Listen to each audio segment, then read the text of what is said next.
Hello student, welcome back to my channel math and science wisdom. आज हम करने वाले हैं फंडामेंटल यूनिट ऑफ लाइफ। जो चैप्टर हमने स्टार्ट किया था उसका आगे का जो भी हमारा बचता है, आज हम उसको पूरा कंप्लीट करने की कोशिश करेंगे। ठीक है, तो हमने कहाँ तक कर लिया था? हमने वहां तक सेल मेम्ब्रेन तक हमने कर लिया था। ठीक है, फिर हाइपरटोनिक, आइसोटोनिक, हाइपोटोनिक सॉल्यूशंस ये सब हमने कर लिया था, लेकिन फिर भी एक बार मैं आपको बता देती हूँ क्या था उसमें। ठीक है, जैसे जो हमारे पास हाइपरटोनिक सॉल्यूशन होता है ना, उसमें हमारे पास सोल्यूट की अमाउंट ज्यादा होती है, सेल में हमारे पास सोल्यूट कम होता है। तो और वैसे वाटर की कंसंट्रेशन देखें तो वाटर हमारा अंदर ज्यादा हो गया और बाहर हमारे पास वाटर कम हो गया, तो इसलिए अंदर पानी ज्यादा है तो वह पानी बाहर आएगा। पानी बाहर आएगा तो सेल श्रिंक कर जाएगी। जैसे आइसोटोनिक में सोल्यूट और वाटर दोनों की अमाउंट सेम होती है। ठीक है, तो उसमें नेट मूवमेंट हमारे पास नहीं होती है। अब हाइपोटोनिक जो सॉल्यूशन होता है ना, उसमें हमारे पास higher solute inside, inside in the sense cell के इनसाइड। ठीक है, मतलब सेल के अंदर जो हमारे पास सॉल्यूशन प्रेजेंट है ना, उसमें हमारे पास सोल्यूट ज्यादा है, लेकिन बाहर जिस सॉल्यूशन में हमने सेल को रखा है ना, उसमें हमारे पास सोल्यूट कम है। ठीक है, इसकी वजह से हमारे पास बाहर वाटर की कंसंट्रेशन ज्यादा है, सोल्यूट की कम है। अंदर हमारे पास सोल्यूट की कंसंट्रेशन ज्यादा है, वाटर की कम है, तो पानी क्या करेगा? जहाँ पे पानी कम होता है पानी वहां अंदर जाएगा। या फिर ऐसे कह लो कि जहाँ पे हमारे पास ज्यादा कंसंट्रेशन होती है ना सोल्यूट की, उधर ही पानी जाता है। वाटर जो है उसको सोल्यूट को फॉलो करता है। ठीक है, तो पानी हमारा अंदर जाएगा और सेल हमारे पास स्वेल कर जाएगी। या फिर ऐसे भी हमने किया था कि जैसे हाइपो है, तो हाइपो मतलब हाइपोटेम्पस, तो सेल हाइपोटोनिक जब सॉल्यूशन होगा ना, तो सेल हमारे पास स्वेल हो जाएगी। ठीक है, तो अब इससे आगे अब हम करते हैं। ठीक है, ये मैंने पहले करवा दिया था। अब नेक्स्ट है हमारे पास सेल वॉल। सेल वॉल क्या होती है? सेल वॉल हमारे पास सिर्फ प्लांट्स में होती है। ठीक है, एनिमल सेल में, ये एनिमल सेल में हमारे पास सेल वॉल प्रेजेंट नहीं होती, सिर्फ प्लांट सेल में प्रेजेंट होती है। ठीक है, एनिमल्स जो है वो उनकी उनको इतनी सख्त उसकी जरूरत नहीं होती, इसलिए जो प्लांट सेल है ना, वो क्योंकि हमारे एक ही जगह पे खड़े रहते हैं, तो रिजिडिटी उनको चाहिए होती है। तो उनकी जो सेल होती है ना, सेल के बाहर जो सेल मेम्ब्रेन होती है, उसके बाहर भी एक और मेम्ब्रेन होती है, सेल वॉल जिसको हम बोलते हैं। ठीक है ना, प्लाज्मा मेम्ब्रेन के बाहर भी एक और रिजिड कवरिंग होती है जिसको सेल वॉल कहते हैं। ठीक है, और ये जो सेल वॉल है ना हमारी, ये किसकी बनी हुई होती है? सेल्यूलोज की बनी हुई होती है। ये हमारे जो प्लांट्स है ना, उनको स्ट्रक्चरल स्ट्रेंथ, मतलब जैसे जैसे वो खड़े रहते हैं ना, उनको रिजिडिटी या फिर स्ट्रेंथ कह लो, ये उनको उसी की वजह से सेल्यूलोज जो कॉम्प्लेक्स जिससे मिलकर हमारी सेल वॉल बनी होती है ना, उसको सेल्यूलोज की वजह से ही हमारे जो प्लांट्स है ना, उनको स्ट्रक्चरल स्ट्रेंथ मिलती है। ठीक है, या फिर एक और केस होता है, जैसे जब हमारे पास प्लांट जैसे एनिमल सेल है हमारे पास, सोल्यूट की कंसंट्रेशन कम या ज्यादा होगी तो सेल हमारे पास श्रिंक स्वेल कर जाते हैं। ठीक है, जो सेल वॉल होती है ना, उसकी वजह से हमारे सेल प्लांट सेल की जो है प्रोटेक्शन होती है, क्योंकि जब ऑस्मोसिस होता है ना, तो सेल जब हमारी वाटर को रिलीज करती है, तो अंदर का जो हमारे पास उसका वो होता है, वो श्रिंक कर जाती है सेल। लेकिन जो सेल वो लोगों क्योंकि रिजिड है, तो वो ऐसे की ऐसे रहती है। ठीक है, अंदर अंदर का पार्ट हमारा उसका सेल का श्रिंक कर जाता है। और जब हमारे पास सेल स्वेल करती है ना, पानी बहुत ज्यादा हो जाता है, तो क्या होता है कि वो जो अंदर वाली सेल मेम्ब्रेन है ना, वो सेल वॉल के ऊपर प्रेशर लगाती है। ठीक है, वो प्रेशर लगाएगी तो वापस सेल वॉल उसके ऊपर प्रेशर लगाएगी, और उसकी वजह से जो हमारी सेल है ना, वो फटने से बच जाती है। तो सेल वॉल एक तरह से देखे तो प्लांट्स को प्रोटेक्ट करती है। ठीक है, प्लांट्स की सेल को, कि वो श्रिंक होती है तो भी वो ऐसे ही रहती है, और जब वो सेल होती है तो भी वो उसको फटने से बचाती है। तो सेल वॉल उनकी प्रोटेक्शन करती है। ठीक है, ये जब प्लांट सेल को हम हाइपरटोनिक सॉल्यूशन में रखते हैं, तो क्या होता है कि सोल्यूट की कंसंट्रेशन बाहर ज्यादा है, अंदर कम है, जिसकी वजह से पानी क्या होगा? जहाँ पे सोल्यूट की कंसंट्रेशन ज्यादा होती है वहीं पे पानी आ जाता है ना, तो बाहर कंसंट्रेशन ज्यादा, तो पानी बाहर आएगा, बाहर आएगा तो क्या होगा? वाटर लॉस होगा, वाटर लॉस होगा तो हमारे पास सेल जो है श्रिंक कर जाएगी। ठीक है, उसकी वजह से प्लाज्मा मेम्ब्रेन जो हमारी वो ऐसे कैसे रहेगी, और सेल, ये देखिए सेल हमारी श्रिंक कर रही है, लेकिन ये जो बाहर की सेल वॉल है ना, ये हमारी ऐसे कैसे रहती है। ठीक है ना, तो ये उसको मतलब सेल को पूरी को बचा लेती है सेल वॉल, ठीक है, नहीं तो वो श्रिंक हो जाते पेड़ ऐसे जब होता है तो। और इसको जब ये सेल श्रिंक कर जाती है इसको हम प्लाज्मोलाइज्ड सेल कहते हैं, ठीक है, इसका प्लाज्मोलाइसिस हो गया है। प्लाज्मो प्लाज्मोलाइसिस के ऊपर एक पूरी शॉर्ट वीडियो भी मैंने डाली हुई है, इसमें पूरा डिटेल मिलता है और प्लाज्मोलाइसिस क्या होता है। वैसे इसमें है नहीं 9th के सिलेबस में प्लाज्मोलाइसिस, सिर्फ इतना ही है कि जो सेल वॉल है वो हमारे पास सेल की प्रोटेक्शन करती है, प्लांट्स की सेल की, उनकी मतलब ये लगा लो कि Z+ सिक्योरिटी होती है एक तरह से। जैसे सेल मेम्ब्रेन हमारे पास सेल की सिक्योरिटी होती है और ये सेल वॉल है ना वो उसके भी बाहर होती है, मतलब ये Z+ सिक्योरिटी होती है, क्योंकि इसकी वजह से ही प्लांट्स हमारे जो है उनको स्ट्रक्चरल स्ट्रेंथ मिलती है और भी जो भी रिजिडिटी होती है वो भी उनको मिलती है, ठीक है।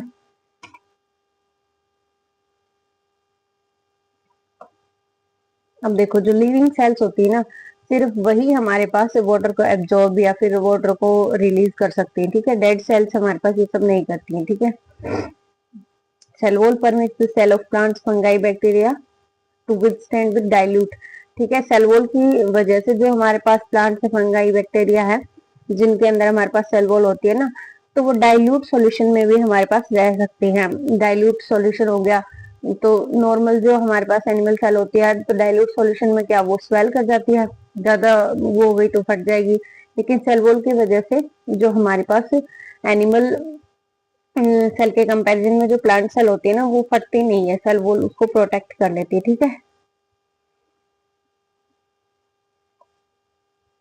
ऐसे मीडियम में जो हमारे पास ऑस्मोसिस के थ्रू सेल के अंदर पानी चला जाता है, सेल फूल जाती है, लेकिन वो क्या है सेल वॉल के अगेंस्ट प्रेशर लगाती है, फिर जो वॉल है वो उसके अगेंस्ट प्रेशर लगाती है, जिसकी वजह से जो सेल है हमारे पास वो अगर प्रेशर लगाएगी तो वो पानी उसका रिलीज हो जाएगा, जिसकी वजह से क्या होगा कि वो हमारे पास डाइल्यूट मीडियम में भी हमारे पास जो प्लांट सेल है वो रह पाती है, ठीक है ना। तो because of cell wall plant cells withstand much greater changes in surrounding medium than the animal cell, ठीक है। अब प्लांट्स का क्या है जहाँ पे वो भी उनको वहीं पे रहना था, लेकिन एनिमल्स अपने अकॉर्डिंग अपने उसके इन्वायरमेंट के अकॉर्डिंग ये वाला सूट नहीं करा यहाँ पे नहीं, तो वो हमारा मूवेबल होते हैं, ठीक है प्लांट्स, लेकिन उनको वहीं पे रहना होता है, तो जैसा भी इन्वायरमेंट वहां पे होता है उसी इन्वायरमेंट में उनको रहना होता है। इसलिए जो सेल वॉल होती है ना वो उनकी हर तरह से प्रोटेक्शन करती है, ठीक है। इन्वायरमेंट में जैसा भी प्रेजेंट होता है सराउंडिंग में जो भी कुछ उसी में वो हम अपना सरवाइव कर लेते हैं, ठीक है। अब हमारे पास सेल के अंदर एक न्यूक्लियस होता है, ठीक है। हमने क्या क्या किया, सेल वॉल कर ली, साइटोप्लाज्म किया है, सेल मेम्ब्रेन, सेल वॉल, अब हम न्यूक्लियस करेंगे, ठीक है। हमने किया है पहले सेल, फिर सेल के हम पार्ट्स कर रहे थे उसी में क्या क्या होता है, तो प्लाज्मा मेम्ब्रेन, सेल मेम्ब्रेन हमने किया, फिर सेल वॉल किया, अब हम न्यूक्लियस, साइटोप्लाज्म और उसके बाद हम सेल ऑर्गेनेल्स करेंगे, ठीक है। तो अब देखते हैं सेल के अंदर जो न्यूक्लियस प्रेजेंट होता है उसमें हमारे पास क्या क्या होता है, ठीक है। जो हमारे पास सेल होती है ना उसके अंदर एक मतलब डार्क कलर्ड स्फेरिकल शेप में डॉट लाइक स्ट्रक्चर होता है, ठीक है, वो हमारे पास न्यूक्लियस होता है। न्यूक्लियस की भी अपनी खुद की मेम्ब्रेन होती है, ठीक है, डबल लेयर कवरिंग उसकी होती है जिसको हम न्यूक्लियर मेम्ब्रेन कहते हैं, ठीक है। न्यूक्लियस के अंदर हमारे पास क्या होता है, क्रोमोसोम्स होते हैं जो कि ऐसे रोड लाइक स्ट्रक्चर के जैसे धागे से होते हैं ना, ऐसे हमारे पास उसके अंदर स्ट्रक्चर होते हैं क्रोमोसोम जिसको हम कहते हैं। क्रोमोसोम में क्या होता है, क्रोमोसोम में हमारे जो भी इनहेरिटेंस के कैरेक्टर्स होते हैं ना वो सारी इंफॉर्मेशन हमारे पास क्रोमोसोम्स में होती है, ठीक है। जो एक जनरेशन से दूसरी जनरेशन में हमारे जो ये ट्रेड्स ट्रांसफर होते हैं ना वो सारी इंफॉर्मेशन हमारे पास क्रोमोसोम्स में होती है, ठीक है। और क्रोमोसोम्स में कहाँ स्टोर होती है, डीएनए, डीएनए के मिलकर हमारे पास क्रोमोसोम्स बने हुए होते हैं। डीएनए क्या होता है, डाईऑक्सी राइबो न्यूक्लिक एसिड होता है, ठीक है। डीएनए से मिलकर हमारे क्रोमोसोम बने होते हैं, ठीक है।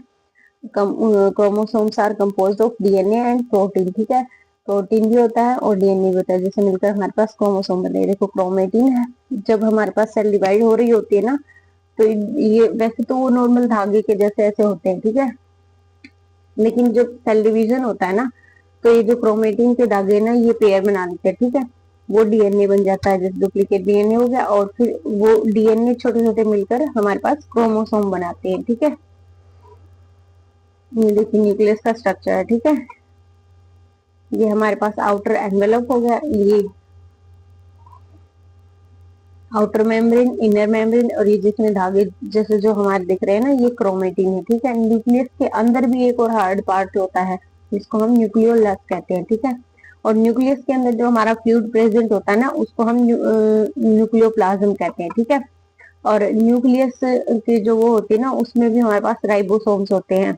मतलब न्यूक्लियस की जो आउटर मेम्ब्रेन होती है ना, उसमें भी हमारे पास राइबोसोम्स फंसे हुए होते हैं। ठीक है, और ये न्यूक्लियस पोर्स है, इनके थ्रू हमारे जैसे प्रोटीन्स का जो हमारे पास ट्रांसपोर्ट होता है ना, इन पोर्ट्स के थ्रू भी, कुछ भी अगर न्यूक्लियस को चाहिए होता है तो इन पोर्ट्स के थ्रू ही ट्रांसपोर्ट होता है। ठीक है, ये देखिए हमारे पास पूरी सेल है, सेल में फिर ये हमारे पास न्यूक्लियस आ गया। न्यूक्लियस हमारे पास क्रोमोसोम से मिलकर बना होता है, क्रोमोसोम हमारे पास डीएनए से मिलकर बना होता है। ठीक है, डीएनए के अंदर हमारे पास जीन प्रेजेंट होते हैं। ठीक है,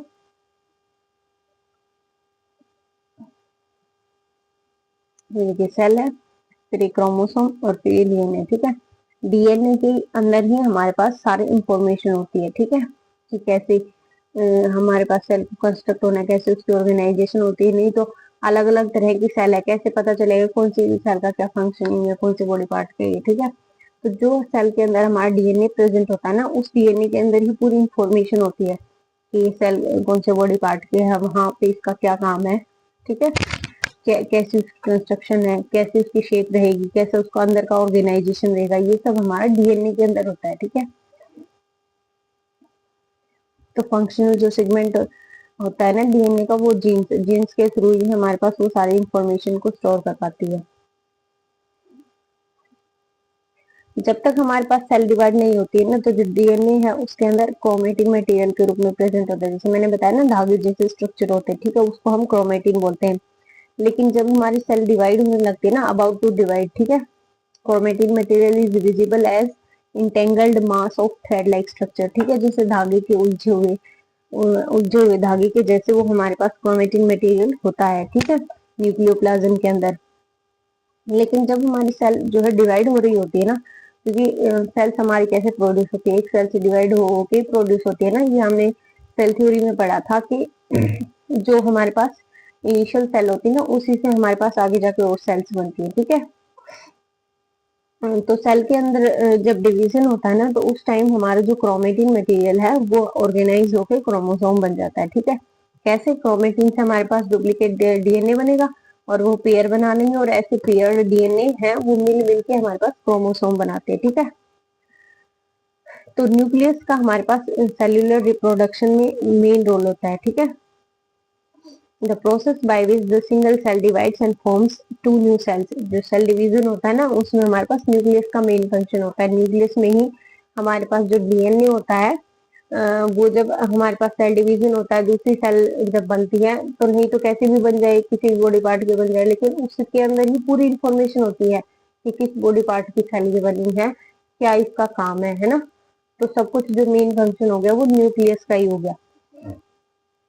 ठीक है, it also plays a crucial part along with the environment in determining the way the cell will develop and what form it will exhibit at maturity। ठीक है, तो न्यूक्लियस के अंदर जो डीएनए होता है ना, और जब सेल डिवाइड होती है तो वो डीएनए उसके साथ चला जाता है। उसी से हमें पता चलता है कि किस बॉडी पार्ट की सेल हमारे पास बनी है, कैसे इन्वायरमेंट में ये जाएगी। ठीक है, और जब मेच्योर हो जाएगी तो क्या फंक्शन ये करेगी। ठीक है, by directing chemical activities of the cell. ठीक है, तो वही जो न्यूक्लियस है उसी से सब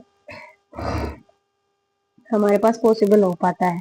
ओके, अब जो ऑर्गेनिजम्स हैं लाइक बैक्टीरिया और ये और हैं जिनके अंदर हमारे पास न्यूक्लियस नहीं होता। न्यूक्लियस तो उनके अंदर होता है, लेकिन उनके अंदर क्या होता है कि न्यूक्लियस के बाहर जो मेम्ब्रेन होती है ना, वो मेम्ब्रेन नहीं होती। मेम्ब्रेन ना होने की वजह से हम उसके न्यूक्लियस को ऐसे डिफाइन नहीं कर सकते कि यहाँ पे ये न्यूक्लियस है। ठीक है, तो उनका जो न्यूक्लियस है और पूरी सेल है ना, वो ऐसे आपस में मिक्स सा होता है। ठीक है, उसके ऊपर मेम्ब्रेन नहीं होती है, तो पुअरली डिफाइंड उसको हम कह सकते हैं। तो ऐसा जो अनडिफाइंड न्यूक्लियर रीजन है ना, उसको हम न्यूक्लियोइड कहते हैं, जिसके अंदर सिर्फ न्यूक्लिक एसिड होता है, ठीक है, न्यूक्लियर मेम्ब्रेन उसमें नहीं होती है।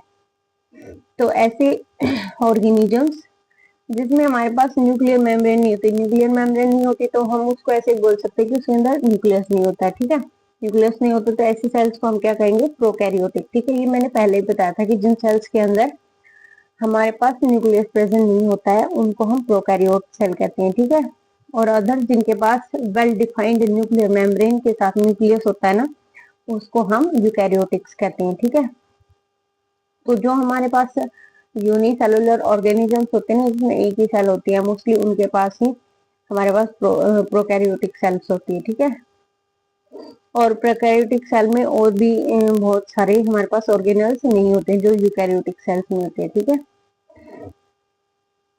तो अब उनके पास बहुत सारे ऑर्गेनल नहीं होते हैं, cell membrane, nucleus cell membrane भी नहीं होती है, तो फिर उनके जो फंक्शंस जो हमारे पास यूकैरियोटिक सेल्स में होते हैं तो वो उनके कैसे होते हैं, तो वो जो हमारे पास फंक्शन है ना उसके, वो साइटोप्लाज्म से ही होते हैं, ठीक है। साइटोप्लाज्म ही हमारे पास पुअरली ऑर्गेनाइज्ड पार्ट होता है उसका, जो कि उसके बाकी के फंक्शंस को करता है, ठीक है ना। Chlorophyll in photosynthetic prokaryotic bacteria is associated with membranes vesicles. उसमें बैग लाइक स्ट्रक्चर होते हैं, इसमें प्लास्टिड्स नहीं होते, जैसे कि यूकैरियोटिक सेल्स में। ये भी बताया कि जैसे ये वाली जो सेल्स होती है ना, ये भी ऐसे ही हमारे पास प्रोकैरियोटिक सेल्स होती है, ठीक है। जो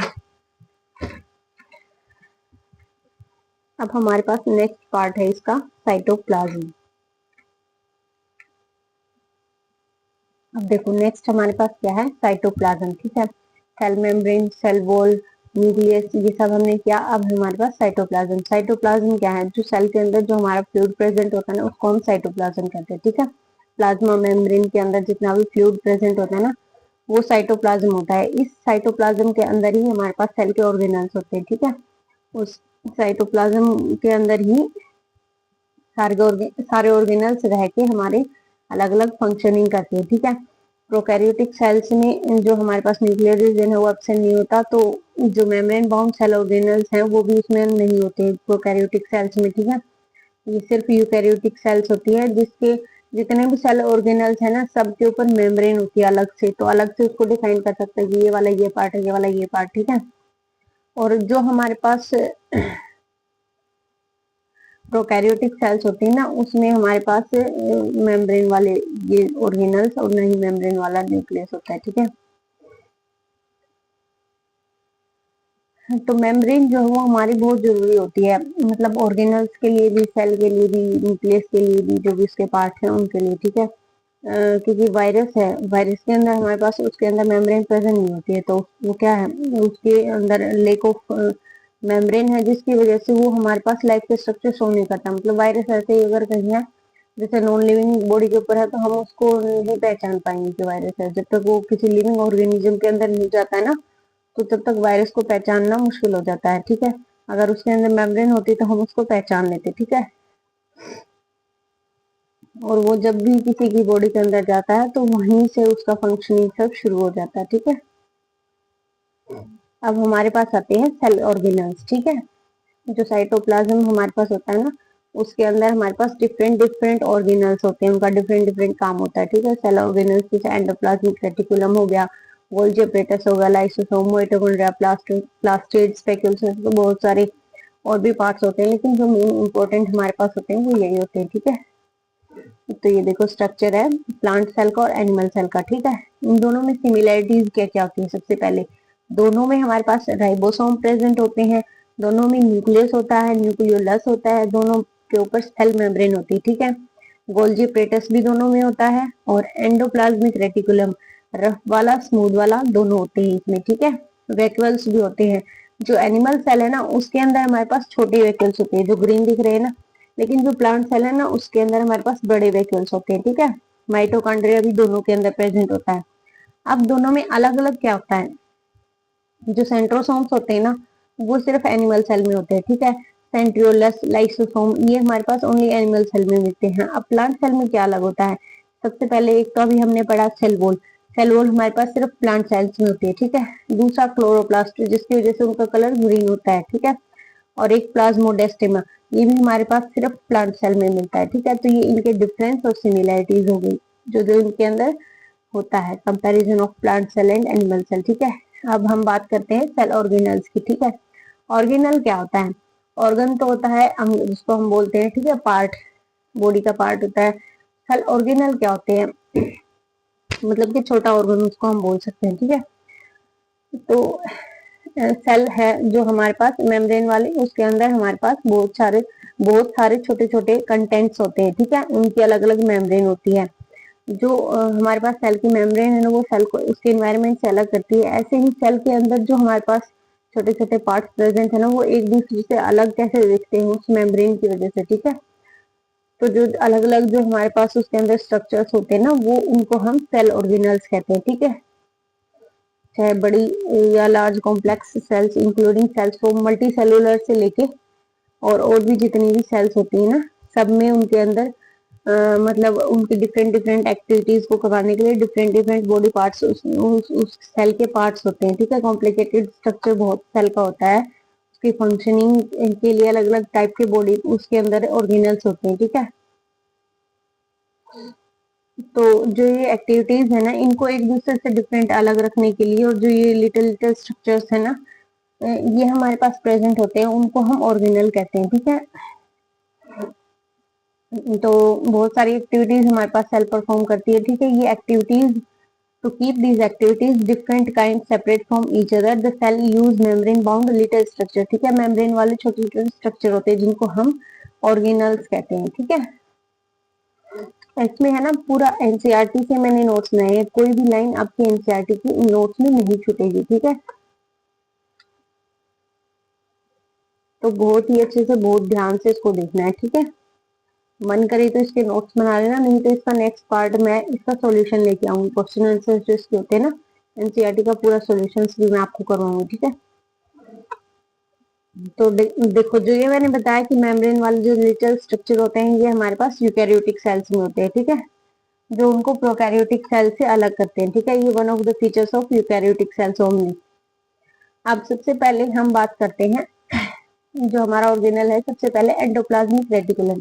एंडोप्लाज्मिक रेटिकुलम क्या होता है? इसको हम ईआर भी बोलते हैं, ठीक है, इसकी शॉर्ट फॉर्म, ठीक है। ये एक लार्ज नेटवर्क होता है मेम्ब्रेन बाउंड ट्यूब्स और शीट्स, मतलब ट्यूब्स के जैसे इसका स्ट्रक्चर होता है, जैसे ट्यूब्स को फोल्ड कर दिया होता है ना, ट्यूब्स और शीट्स के जैसे इसका स्ट्रक्चर होता है, ठीक है। तो endoplasmic reticulum is similar in structure to the plasma membrane. जैसे हमारे पास मेम्ब्रेन होती है ना, वो मेम्ब्रेन झिल्ली, उसी की जगह हमारे पास इसका स्ट्रक्चर होता है। दो टाइप का ये होता है, रफ और स्मूथ, ठीक है। जो रफ वाला होता है वो रफ क्यों होता है? उसकी मतलब जैसे हमारे पास न्यूक्लियस है, उसके ऊपर मैंने बताया ना, उसकी जो बाहर की जो न्यूक्लियस मेम्ब्रेन है उसके ऊपर हमारे पास राइबोसोम्स चिपके हुए थे। ऐसे ही जो हमारे पास एंडोप्लाज्मिक रेटिकुलम होता है ना, उसकी भी जो बाहर का सरफेस है ना, उसके ऊपर राइबोसोम्स होते हैं, जिसकी वजह से वो रफ सरफेस उसका हो जाता है, इसलिए उसको रफ एंडोप्लाज्मिक रेटिकुलम बोलते हैं। और दूसरा हमारे पास होता है स्मूथ एंडोप्लाज्मिक रेटिकुलम। पहले इसका स्ट्रक्चर हम देख लेते हैं कि कैसा होता है। ये देखो ऐसा होता है, ठीक है। ये हमारे पास न्यूक्लियस एनवेलोप है, न्यूक्लियस एनवेलोप है, इसके अंदर भी हमारे पास ये पोर्स से होते हैं, ठीक है।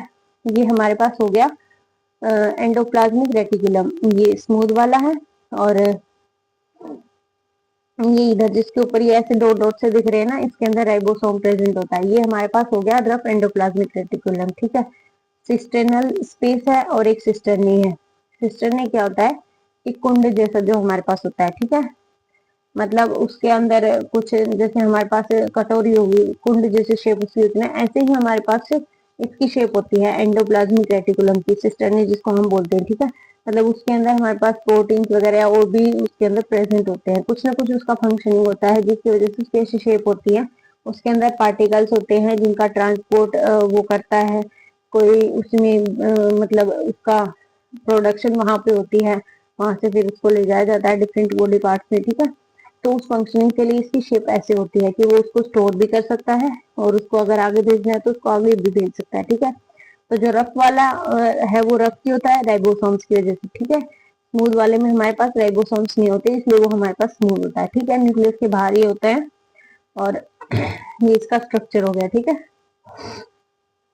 अब और इनमें क्या डिफरेंस होता है, जो हमारे पास राइबोसोम्स की साइट्स होती है ना, वो प्रोटीन मैन्युफैक्चरर्स होती हैं। ठीक है, मैंने बताया जैसे इसकी शेप इस तरह से होती है, प्रोटीन का वहां पे मैन्युफैक्चरिंग होती है। ठीक है, लेकिन जो हमारे पास स्मूथ एंडोप्लाज्मिक रेटिकुलम होता है, वहां पे हमारे पास प्रोटीन लिपिड्स जो है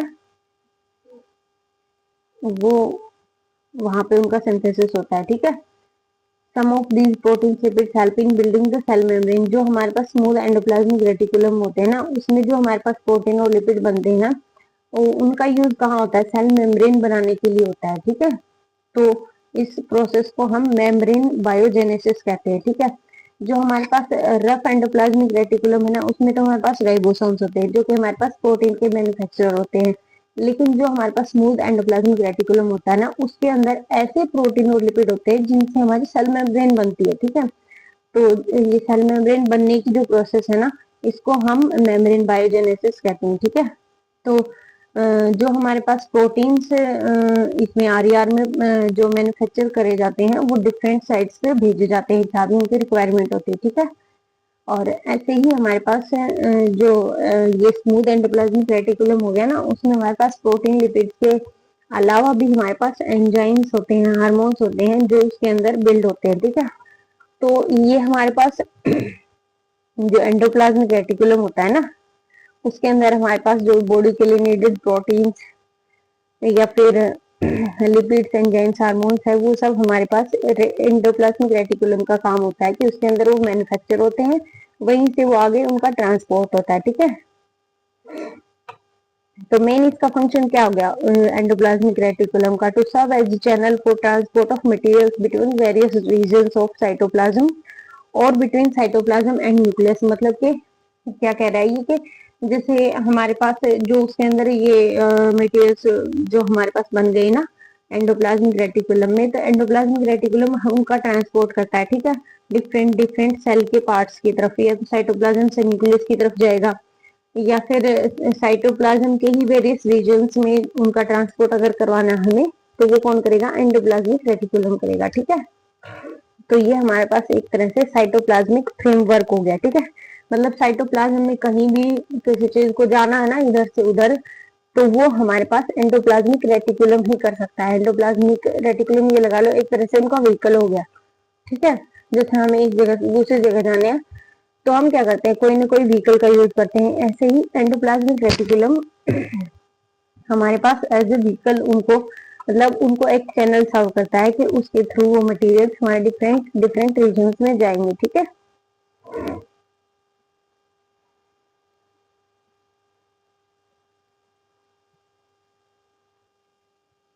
अब देखो नेक्स्ट हमारे पास क्या है, गोल्जी apparatus। ठीक है, जैसे अगर हमें कहीं जाना है, तो मान लो हम बस से ट्रेन से कहीं पे गए, ठीक है, लेकिन घर तक तो नहीं ले जाती है ना वो, फिर हमें क्या करना पड़ता है, अभी हमें या तो पैदल जाएंगे या फिर ऑटो रिक्शा कुछ लेंगे, है ना। तो जो हमारे पास एंडोप्लाज्मिक रेटिकुलम में जो भी प्रोटीन लिपिड्स जो भी प्रोड्यूस हो रहे हैं, ठीक है, वो उनको बाहर भेज देता है, मतलब उसकी खुद की बॉडी से बाहर चले गए वो। लेकिन अब उसको और कहीं जाना है, और मान लो दूर जाना है आगे, तो क्या होगा, गोल्जी apparatus उनकी हेल्प करेगा। ठीक है, तो गोल्जी apparatus हमारे पास कैमिलो गोल्जी ने इसको सबसे पहले उसने इसको वो करा था, डिस्क्राइब किया। हमारे पास एक गोल्जी apparatus नाम का भी एक ऑर्गेनल सेल के अंदर प्रेजेंट होता है। ठीक है, और इसके ऊपर भी हमारे पास एक मेम्ब्रेन होती है। जितने भी ये मैं करवा रही हूँ ऑर्गेनल्स, इनमें सबके ऊपर एक मेम्ब्रेन होती है। ठीक है,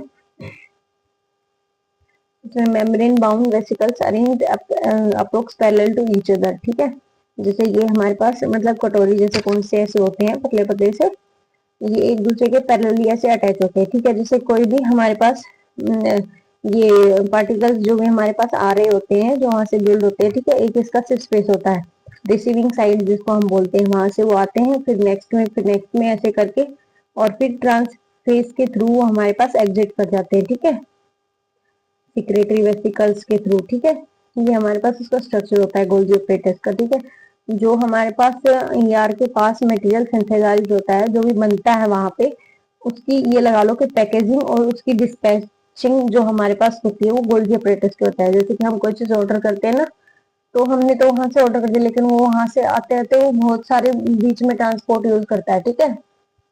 कहीं वो ट्रेन से आ रहा है, कहीं किसी लास्ट में जाके डिलीवरी बॉय उसको घर तक लेके आता है, ठीक है। तो जो हमारे पास वहां से मटेरियल बन के आता है ना एंडोप्लाज्मिक रेटिकुलम से, उसके बाद उसकी पैकेजिंग डिस्पैचिंग जो होती है वो गोल्गी अपरेटस करता है, ठीक है। तो its function include storage, modification and packaging of products in vesicles, ठीक है। जो वहां पे हमारे पास प्रोडक्ट जनरेट हुए हैं उनकी स्टोरेज करेगा, उसकी पैकेजिंग करेगा, जहां भी उसको भेजना है वहां उसको भेजेगा, ठीक है। कुछ केसेस में जो हमारे पास कॉम्प्लेक्स शुगर्स होते हैं, सिंपल शुगर से जो हमारे पास बनते हैं वो भी हमारे पास गोल्गी अपरेटस में बनते हैं। मतलब ये पैकेजिंग के अलावा भी ये कुछ अपने खुद के प्रोडक्ट्स भी बनाता है, ठीक है। जैसे कि सिंपल शुगर है उसको कॉम्प्लेक्स शुगर में कन्वर्ट करता है, ठीक है। तो Golgi apparatus also involve in the formation of lysosome. Lysosomes भी हमारे पास उससे बनते हैं। लाइसोसोम्स क्या होते हैं वो हम आगे पढ़ेंगे, ठीक है। इसके कनेक्ट जो हमारे पास ऑर्गेनल होता है वो लाइसोसोम ही होता है, ठीक है। तो लाइसोसोम क्या होता है? Membrane bound sac filled with digestive enzymes, ठीक है। ये भी ऐसे कटोरी के जैसे स्ट्रक्चर होते हैं, ठीक है। इसके अंदर हमारे पास क्या होते हैं? एंजाइम्स प्रेजेंट होते हैं लाइसोसोम के अंदर, ठीक है। और ये एंजाइम्स हमारे पास रफ एंडोप्लाज्मिक रेटिकुलम से बनकर आती हैं और यहाँ लाइसोसोम्स में आ जाते हैं। ये कैसे एंजाइम्स होते हैं? ये देखो इसका स्ट्रक्चर 2D में 3D में, ये इसकी मेम्ब्रेन है, मेम्ब्रेन के अंदर एंजाइम्स और प्रोटीन्स प्रेजेंट होते हैं, ठीक है। तो एक तरह से जो लाइसोसोम्स है ना हमारे पास, वो हमारे पास डिस्पोजल का काम करता है, ठीक है। जो भी वेस्ट मटेरियल सेल के अंदर होता है, मतलब waste material in the sense कोई अगर सेल का पार्ट डैमेज हो गया है उसको डिस्पोज कर देगा, ठीक है। मतलब गंदगी जो भी फॉरेन उसके अंदर मटेरियल सारा होता है तो उसको भी वो डिस्पोज कर देता है, ठीक है। तो लाइसोसोम एक तरह से वेस्ट डिस्पोजल का काम करता है, ठीक है। This help to keep the cell clean by digesting foreign material as well as worn out cell organelles. जो हमारे पास सेल के ऑर्गेनल्स खराब हो गए हैं ना, जो मतलब अब आगे कुछ वर्क फंक्शन नहीं कर रहे हैं, उनको डिस्पोज कर देगा। जो भी फॉरेन मटेरियल हमारे पास आ रहा है उसको ये क्या करेगा? डिस्पोज कर देगा, ठीक है। तो एक तरह से क्लीनिंग ये करता है। foreign materials entering the cells such as bacteria or food as well as old organelles end up in the lysosome। जो पुराने हमारे पास ऑर्गेनल हो जाते हैं, जो अब और फंक्शनिंग नहीं कर रहे हैं, उनको भी ये क्या करेगा? डिस्पोज कर देगा। कैसे? उनको पहले ब्रेक करेगा कॉम्प्लेक्स सब्सटेंसेस से सिंपलर में, ठीक है। तो उनको डिस्पोजल ही करता है।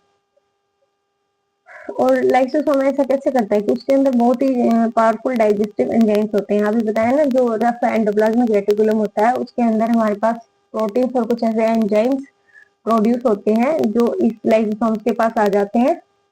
और वो एंजाइम्स ऐसे होते हैं जो डाइजेस्टिव एंजाइम होते हैं, बहुत ही पावरफुल, ठीक है। तो वो हर एक उसके सेल के ऑर्गेनिक पार्ट को जो है, हर एक तरह के ऑर्गेनिक मटेरियल को वो ब्रेक डाउन करने में कैपेबल होते हैं। इतने स्ट्रॉन्ग एंजाइम्स वो होते हैं, ठीक है। अब देखो कई बार क्या होता है कि सेल का मेटाबॉलिज्म, जैसे कि हमारा भी कई बार मेटाबॉलिज्म खराब हो जाता है, ऐसे ही सेल का भी हो सकता है, ठीक है। तो सेल का जब हमारे पास मेटाबॉलिज्म डिस्टर्ब होता है ना, मतलब सेल कहीं से थोड़ी बहुत डैमेज हो जाती है, तो लाइसोसोम इतने खतरनाक होते हैं ना कि कई बार वो पूरी सेल को ही डाइजेस्ट कर देते हैं, ठीक है। मतलब उनका काम ये है कि सेल के जो ऑर्गेनल्स हैं, कोई खराब हो गया है या फिर कोई फॉरेन है तो उनको डिस्पोज करे। लेकिन कई बार सेल भी खुद से वो हो जाती है, थोड़ी बहुत डैमेज हो जाती है। तो उसका क्या है, वो उसको भी पूरी को एंजाइम्स इतने स्ट्रॉन्ग होते हैं कि पूरी को उसको ही डाइजेस्ट कर देते हैं, ठीक है। तो इसको हम सुसाइड बैग्स भी बोलते हैं, ठीक है। जो हमारे पास ये होते हैं ना लाइसोसोम्स, इनको हम सुसाइड बैग्स भी बोल सकते हैं, क्योंकि कई बार ये क्या करता है कि सेल अगर हमारी डैमेज हो गई तो सेल को, पूरी सेल को ही डिस्पोज कर देता है। तो सुसाइड बैग हो गया ना। अब देखो नेक्स्ट हमारे पास जो ऑर्गेनल होता है माइटोकॉन्ड्रिया होता है, बहुत ही इंपॉर्टेंट ही होता है, ठीक है। इसके मैंने शॉर्ट वीडियो भी डाली है माइटोकॉन्ड्रिया। माइटोकॉन्ड्रिया क्या था? माइटोकॉन्ड्रिया हमारे पास सेल का पावर हाउस होता है, ठीक है। जितना भी हमारे पास से इसमें सेल में जितनी भी एनर्जी लगती है ना, जितनी भी हमारी बॉडी को एनर्जी चाहिए होती है, सेल के ऑर्गेनल्स को जितनी भी एनर्जी चाहिए होती है, वो सब हमारे पास माइटोकॉन्ड्रिया के अंदर प्रोड्यूस होती है, ठीक है। अब पता चला है डिफरेंट डिफरेंट ऑर्गेनल्स का डिफरेंट डिफरेंट काम है। जैसे कि जो हमारे पास एंडोप्लाज्मिक रेटिकुलम हो गया, उसका क्या काम है, प्रोटीन, लिपिड्स, एंजाइम्स, ये सब वो प्रोड्यूस करता है और आगे भेज देता है। ठीक है, आगे भेज दिए।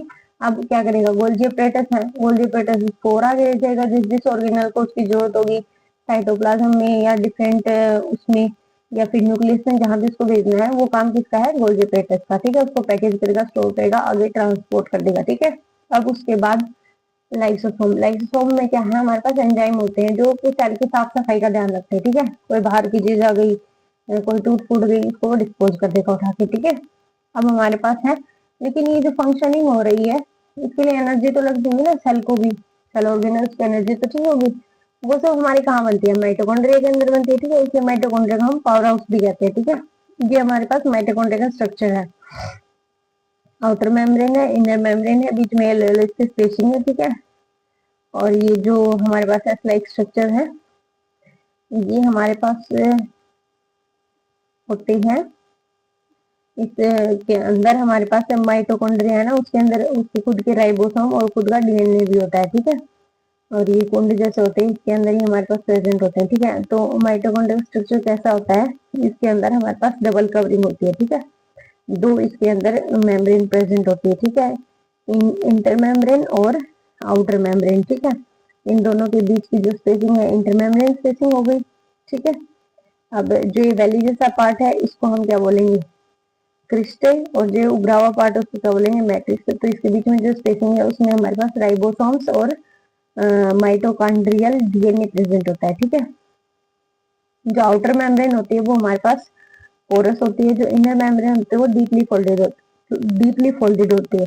जो पिंक कलर की है ना, ये है इनर मेम्ब्रेन, जिसके अंदर हमारे पास राइबोसोम्स, डीएनए वगैरह प्रेजेंट होते हैं जिस मेम्ब्रेन के अंदर। ठीक है, और एक ये होगी हमारी आउटर मेम्ब्रेन, जो ब्लैक ब्लैक से दिख रही है ना, इन दोनों के बीच में जगह भी होती है। ठीक है, और ये जो आउटर मेम्ब्रेन है ये उसकी मतलब पूरे माइटोकॉन्ड्रिया की ये हमारे पास मेम्ब्रेन हो गई। ठीक है, बीच में हमारे पास जो येलो येलो ना, इसमें साइटोप्लाज्म जैसा ही कोई लिक्विड प्रेजेंट होता है। ठीक है, तो ये जो फोल्ड से होते हैं ना, जो इनर मेम्ब्रेन के, ये हमारे पास जो हमारे पास ये माइटोकॉन्ड्रिया होता है ना, माइटोकॉन्ड्रिया के अंदर जो एनर्जी जनरेट होती है वो किस फॉर्म में होती है, एटीपी मॉलिक्यूल्स की फॉर्म में जनरेट होती है। ठीक है, एटीपी क्या होते हैं, एडिनो ट्राइफॉस्फेट। ठीक है, एडिनो ट्राइफॉस्फेट हमारे पास मॉलिक्यूल्स होते हैं, उसकी फॉर्म में एनर्जी जनरेट होती है। ठीक है, तो उनकी फॉर्मेशन के लिए ये जो हमारे फोल्ड्स हैं ये ज्यादा सरफेस एरिया प्रोवाइड करते हैं, उससे वो ज्यादा जनरेट हो पाते हैं। ठीक है, हर एक चीज का जो भी इसका स्ट्रक्चर है ना, उसके पीछे कुछ ना कुछ कारण होता है कि ऐसा उसका स्ट्रक्चर क्यों है, कैसा बनाया है। जैसे गोल्गी अपरेटस है, उसका भी स्ट्रक्चर ऐसा इसलिए बनाया है ताकि वो उसको स्टोर कर पाए, आगे ट्रांसपोर्ट कर पाए। ऐसे ही माइटोकॉन्ड्रिया के जो स्ट्रक्चर नहीं इसीलिए बनाए होते हैं। मतलब ऐसा ही नहीं कि किसी की शेप, जैसे अब ट्रीज ही हो गए है ना, एरिया के हिसाब से उनकी शेप होती है। जैसे पहाड़ी जो एरिया के होते हैं ना, वो कैसे होते हैं, ऐसे खड़े खड़े लंबे लंबे होते हैं ना, तो यहाँ पे धूप कम मिलती है, धूप को लेने के लिए बहुत ऊपर तक उनकी हाइट चली जाती है। ठीक है, ऐसे नॉर्मल एरिया के वो ऐसे फैले हुए होते हैं, खूब उनको धूप मिलती है तो वो चारों तरफ वो फैले हुए होते हैं ना। तो अलग अलग एरिया, अलग अलग इन्वायरमेंट के हिसाब से जैसे जैसे रिक्वायरमेंट है वैसे वैसे हमारे पास स्ट्रक्चर बनते जाते हैं। अब ह्यूमन बींग्स है उनका भी ऐसे ही है, जो क्या नाम है पहाड़ी एरिया के हैं उनका देखना अलग स्ट्रक्चर है। ठीक है, उनकी शक्लें भी अलग तरह की होंगी। ठीक है, स्किन का टेक्सचर भी अलग होगा। ऐसे ही साउथ इंडियन का अलग होगा, नॉर्थ इंडियन का, ईस्ट इंडियन का, इस सबका अलग अलग उनके उनकी फंक्शनिंग वहां पे जैसा इन्वायरमेंट होता है उसके अकॉर्डिंग ही उनका स्ट्रक्चर होता है। ठीक है, तो जो हमारे पास माइटोकॉन्ड्रिया है इसका स्ट्रक्चर भी ऐसा इसलिए होता है, ये एनर्जी जनरेट करता है, ज्यादा फोल्ड होंगे तो ज्यादा एनर्जी जनरेट करेगा। ठीक है, तो जो हमारे पास डिफरेंट डिफरेंट केमिकल एक्टिविटीज होते हैं उनके लिए जो हमारे पास एनर्जी चाहिए होती है ना, वो सब माइटोकॉन्ड्रिया बनाता है। किसकी फॉर्म में, एटीपी की मॉलिक्यूल्स की फॉर्म में। एटीपी की फुल फॉर्म क्या होती है, एडिनोसिन ट्राइफॉस्फेट। ठीक है, तो एटीपी को हम क्या कह सकते हैं, एज एनर्जी करेंसी इसको हम बोल सकते हैं। जैसे कि मनी की करेंसी होती है ना, रुपी, ऐसे ही हमारे पास एनर्जी की करेंसी, जो सेल है उसके अंदर एनर्जी की करेंसी क्या होती है, एटीपी। ठीक है, एटीपी की फॉर्म में ही हमारी एनर्जी जहां भी जाती है एटीपी की फॉर्म में जाती है। ठीक है, तो बॉडी जो भी हमारे पास एनर्जी स्टोर होती है एटीपी में, जो वो हमारे पास किस में यूज होती है, न्यू केमिकल कंपाउंड्स अगर बनने हैं या फिर कोई भी मैकेनिकल वर्क करना है तो एनर्जी जो लगती है वो एटीपी की फॉर्म में ही जाती है, ठीक है। और माइटोकॉन्ड्रिया के पास है ना उसका खुद का डीएनए और राइबोसोम्स भी होते हैं, ठीक है, जिसकी वजह से वो खुद के भी प्रोटीन्स बना लेता है, ठीक है, राइबोसोम्स की हेल्प से और डीएनए की हेल्प से, ठीक है। तो ये हो गया हमारे पास माइटोकॉन्ड्रिया, ठीक है। अब बारी है प्लास्टिड्स की। प्लास्टिड्स क्या होते हैं? प्लास्टिड जैसे कि सेल वॉल हमारी सिर्फ प्लांट सेल में होती है ना, ऐसे ही प्लास्टिड भी हमारे पास सिर्फ प्लांट सेल में पाए जाते हैं, ठीक है। प्लास्टिड दो टाइप के होते हैं, क्रोमोप्लास्ट और ल्यूकोप्लास्ट। ल्यूको मतलब उनका कोई कलर नहीं होता, कलर नहीं होता तो व्हाइट भी हो सकते हैं, ठीक है। एक होते हैं क्रोमोप्लास्ट। क्रोमो का मतलब ही होता है कलर्ड, क्रोमो है ना उसका मीनिंग होता है कलर्ड, ठीक है। तो ये कलर्ड प्लास्टिड होते हैं, ठीक है। इसमें भी जो क्रोमोप्लास्ट है उसमें भी हमारे पास ग्रीन कलर्ड जो क्रोमोप्लास्ट है ना उसको हम क्लोरोप्लास्ट कहते हैं, ठीक है। और जो ये कलरलेस प्लास्टिड होते हैं ना, जिनका कोई कलर नहीं होता, वो हमारे पास फर्दर तीन तीन टाइप के होते हैं, ठीक है। अमाइलोप्लास्ट, प्रोटीनोप्लास्ट और लेयोप्लास्ट। मतलब जैसे उनके अंदर वो प्रोड्यूस होते हैं, जैसे प्रोटीन प्रोड्यूस हो रहे हैं तो प्रोटीन प्लास्ट हो गया, ठीक है, उसके अकॉर्डिंग ही उसका नाम होता है, ठीक है। और ऐसे ही जो हमारे पास क्रोमोप्लास्ट है ना वो भी हमारे पास डिफरेंट डिफरेंट कलर के भी होते हैं, लेकिन जो ग्रीन कलर के होते हैं उसको हम क्लोरोप्लास्ट कहते हैं। अब जैसे फ्लावर्स हो गए, ठीक है ना, तो उनके उनके अंदर जो क्रोमोप्लास्ट है उसी कलर के प्रेजेंट होते हैं, ठीक है, उनका अलग नाम होता है। ये सब इस सिलेबस में नहीं, आगे की जो बायोलॉजी पढ़ते हैं ना उसमें ये सब आता है कि क्रोमोप्लास्ट है उसके फर्दर डिफरेंट डिफरेंट पार्ट होते हैं, वो कौन से होते हैं, ठीक है। तो क्रोमोप्लास्ट में जो हमारे पास ग्रीन पिगमेंट जिसमें हमारे पास प्रेजेंट होता है ना उसको हम क्लोरोप्लास्ट बोल देते हैं, ठीक है। तो क्लोरोप्लास्ट हमारे पास प्लांट्स में फोटोसिंथेसिस के लिए इंपॉर्टेंट होता है, फोटोसिंथेसिस क्लोरोप्लास्ट के थ्रू ही होता है, ठीक है। ल्यूकोप्लास्ट हमारे पास क्या होते हैं? वो मटेरियल होते हैं जैसे स्टार्च, ऑयल, प्रोटीन ग्रेन्यूल्स, ये सब हमारे पास स्टोर होते हैं, ठीक है, इसलिए कलरलेस भी होते हैं, ठीक है। प्लांट्स को भी तो चाहिए ना कुछ स्टोरेज के लिए, तो ल्यूकोप्लास्ट में हमारे पास उनके लिए प्रोटीन, स्टार्च, ऑयल्स, ये सब हमारे जो होते हैं ना वो ल्यूकोप्लास्ट में हमारे पास स्टोर होते हैं, ठीक है। क्लोरोप्लास्ट का जो इंटरनल ऑर्गेनाइजेशन होता है उसमें क्या होता है कि अलग अलग मेम्ब्रेन्स प्रेजेंट होती हैं, consist of numerous membrane layers embedded in a material called stroma, ठीक है। इसका मैंने यहाँ पे बनाया नहीं है। प्लास्टिड की जो वो होती है ना, मतलब स्ट्रोमा, जैसे हमारे पास सेल के अंदर वो होता है ना, क्या बोलते हैं उसको, लिक्विड जो फ्लूइड प्रेजेंट होता है, साइटोप्लाज्म, ऐसे ही हमारे पास जो प्लास्टिड्स होते हैं ना इसमें स्ट्रोमा होता है। स्ट्रोमा के अंदर हमारे पास ये मटेरियल्स एम्बेडेड होते हैं, ऐसे इसकी मतलब ऑर्गेनाइजेशन होता है, ठीक है। माइटोकॉन्ड्रिया के जैसे प्लास्टिड्स के पास भी उनका खुद का डीएनए और राइबोसोम होता है, ठीक है। तो माइटोकॉन्ड्रिया और ये जो प्लास्टिड होते हैं ना इन दोनों के पास डीएनए और राइबोसोम प्रेजेंट होता है, ठीक है। अब नेक्स्ट है वैक्यूल्स। वैक्यूल्स हमारे पास दोनों सेल्स में पाए जाते हैं, एनिमल सेल में भी, प्लांट सेल में भी, ठीक है। प्लांट सेल में बड़े होते हैं, एनिमल सेल में छोटे होते हैं, ठीक है। Vacuoles are small size in animals and very large size in plant cell, ठीक है। जो सेंट्रल वैक्यूल होता है प्लांट सेल का वो लगभग 50 to 90% तक का हमारे पास सेल का वॉल्यूम कंज्यूम कर लेता है, मतलब न्यूक्लियस से भी बड़ा होता है जो हमारे पास प्लांट सेल का वैक्यूल होता है ना। तो in plant cells vacuoles are full of cell sap and provide turgidity and rigidity to the cell। तो प्लांट सेल के अंदर जो हमारे पास वो प्रेजेंट होते हैं ना वो मेनली उसको रिजिडिटी उसको देते हैं, ठीक है, प्लांट्स को। तो बहुत सारे जो हमारे पास सब्सटेंसेस होते हैं लाइक एमिनो एसिड हो गया, शुगर हो गया, और भी जो ऑर्गेनिक एसिड्स होते हैं और कुछ प्रोटीन, ये सब हमारे पास वैक्यूल्स के अंदर स्टोर होते हैं, ठीक है, प्लांट सेल में। Single celled organisms like amoeba food vacuole contain the food items that amoeba has consumed, ठीक है। अगर जैसे उनके पास और जो सेल ऑर्गेनल्स हैं वो नहीं होते हैं तो अमीबा के अंदर जो यूनिसेलुलर ऑर्गेनिजम्स होता है ना तो फूड कैसे लेता है, वो वैक्यूल्स के थ्रू लेता है, ठीक है। जो उसने खाना खाया है वो वैक्यूल्स में जाके स्टोर हो जाएगा उसका, ठीक है। तो स्टोरेज यूनिट एक तरह से वैक्यूल होता है। तो यूनिसेलुलर ऑर्गेनिजम्स में वैक्यूल्स का बहुत इंपॉर्टेंट रोल होता है, ठीक है। इन्हीं से वो अपना वाटर को एक्सपेल करना है, एक्सेस वाटर को उसको निकालना है, या फिर वेस्ट को निकालना, वेस्ट जो भी चीजें हैं वो निकालनी है, वैक्यूल्स के थ्रू वो निकालता है, वैक्यूल्स के अंदर ही उसका स्टोरेज होता है। ठीक है, इतना कुछ पढ़ने के बाद हमें ये तो पता चल गया कि सेल हमारे पास बेसिक फंक्शनल यूनिट क्यों होती है। ठीक है, बेसिक फंक्शनल यूनिट इसलिए होती है कि जितने भी बेसिक छोटे छोटे से काम होते हैं ना, सब हमारे पास सेल के थ्रू ही होते हैं। ठीक है, जैसे कि कोई भी हमें एनर्जी चाहिए होती है, कोई वेस्ट मटेरियल है उसको हटाना है, न्यूट्रिशन लेना है, रेस्पिरेशन करना है, ये सब जो भी छोटे छोटे काम है ना, वो हमारे पास सेल के अंदर ही होते हैं। ठीक है, उसी से सारे प्रोसेसेस आगे शुरू होती है, इसलिए सेल को हम basic functional unit of life कहते हैं। ठीक है, नई प्रोटीन्स बनना, रेस्पिरेशन होना, न्यूट्रिशन, वेस्ट को हटाना, ये सब काम वो करने के लिए कैपेबल होती है। ठीक है, बहुत सारे ऑर्गेनिज्म उसके अंदर होते हैं अलग अलग एक्टिविटीज करने के लिए। ठीक है, अब हमारे पास एक टॉपिक इसमें रह जाता है, सेल डिवीजन। सेल डिवीजन क्या होता है? जब एक सेल हमारे पास डिवाइड होके फर्दर और सेल्स बनाती है तो उसको हम सेल डिवीजन कहते हैं। ठीक है, न्यू सेल्स जब हमारे पास बनती हैं तो हमें क्या जरूरत पड़ेगी न्यू सेल्स की? जब हमारे पास कहीं पे कोई सेल है वो पुरानी हो गई है, डेड हो गई है, या फिर कहीं से जैसे चोट वोट लगी, कहीं से इंजर्ड सेल्स हो गई है, तो उनको रिप्लेस करने के लिए या फिर नई बनाने के लिए हमें नई सेल्स की हमें जरूरत पड़ती है। ठीक है, तो ये नई सेल जो होती है वो हमारे पास डिवीजन की प्रोसेस के थ्रू होती है। तो सेल डिवीजन की प्रोसेस हमारे पास मेनली टू टाइप्स की होती है। ठीक है,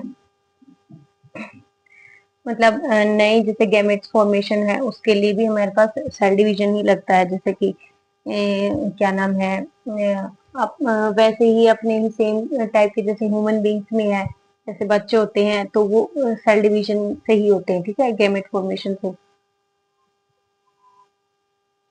अब ये मेनली टू टाइप्स की होती है, माइटोसिस और मायोसिस। ठीक है, तो जो हमारे पास माइटोसिस होती है ना, वो हमारे पास सोमेटिक सेल्स में होती है।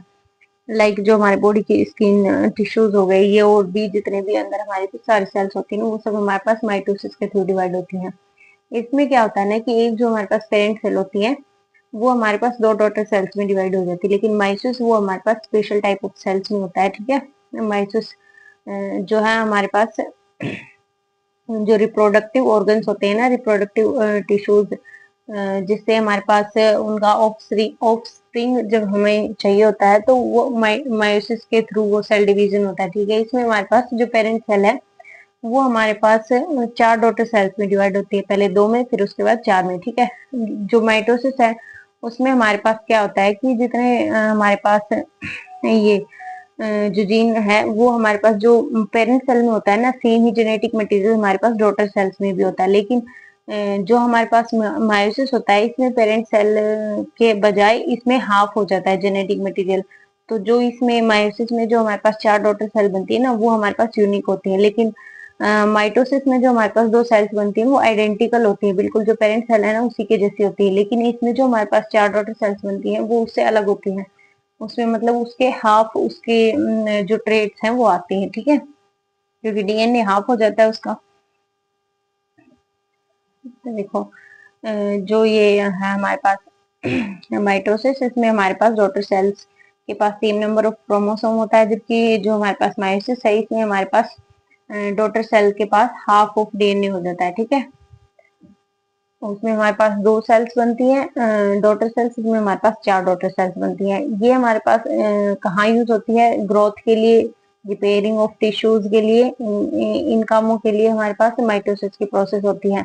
लेकिन जब हमें न्यू सेल्स चाहिए होती है आइडेंटिकल, तो हमारे पास ये क्या नाम है, आइडेंटिकल सेल्स हमारी माइटोसिस के थ्रू प्रोड्यूस होती हैं। ठीक है, माइटोसिस के थ्रू जो हमारे पास क्या होता है कि डिफरेंट ट्रेट्स की डाइवर्सिटी जो हमारे पास आती है ना, वो हमारे पास माइटोसिस की जो डिवीजन प्रोसेस होती है ना उससे आती है। ठीक है, new cells only have the half of number of chromosomes than that of mother cells. ठीक है, तो इसमें जो हमारे पास डॉटर सेल्स होती हैं उनके पास डिफरेंट ट्रेट्स होते हैं, इसमें सेम होते हैं, इसमें आइडेंटिकल होती हैं, और इसमें हमारे पास डिफरेंट टाइप की सेल्स होती हैं बनती है। ठीक है, जैसे कि मदर से और जो हमारे पास है उनके जो चिल्ड्रन होते हैं उनके अलग अलग ट्रेट्स आते हैं। ठीक है ना, क्योंकि चिल्ड्रन के अंदर फादर के भी ट्रेट आते हैं, मदर के भी, और उनके बाद भी उनके पहले वाले उनके भी आते, तो जो इनका डीएनए ना वो हाफ हो गया था, मतलब हर एक पीढ़ी दर पीढ़ी हाफ हाफ होता हुआ चला जाता है, ठीक है। लेकिन माइटोसिस में हर एक उसमें सेम रहता है। तो जो भी हमारे ऑर्गन्स है ना अंदर, जो भी कहीं पे टूट फूट हो जाती है या फिर सेल डेड हो गई है, पुरानी हो गई है, तो उनको जब हमें रिपेयर करना होता है, रिप्लेस करना होता है, तो माइटोसिस की प्रोसेस के थ्रू होती है, ठीक है। तो दो टाइप का ये हमारे पास हो गया सेल डिवीजन, ठीक है। ये चैप्टर यहाँ पे आपको कंप्लीट हो जाता है।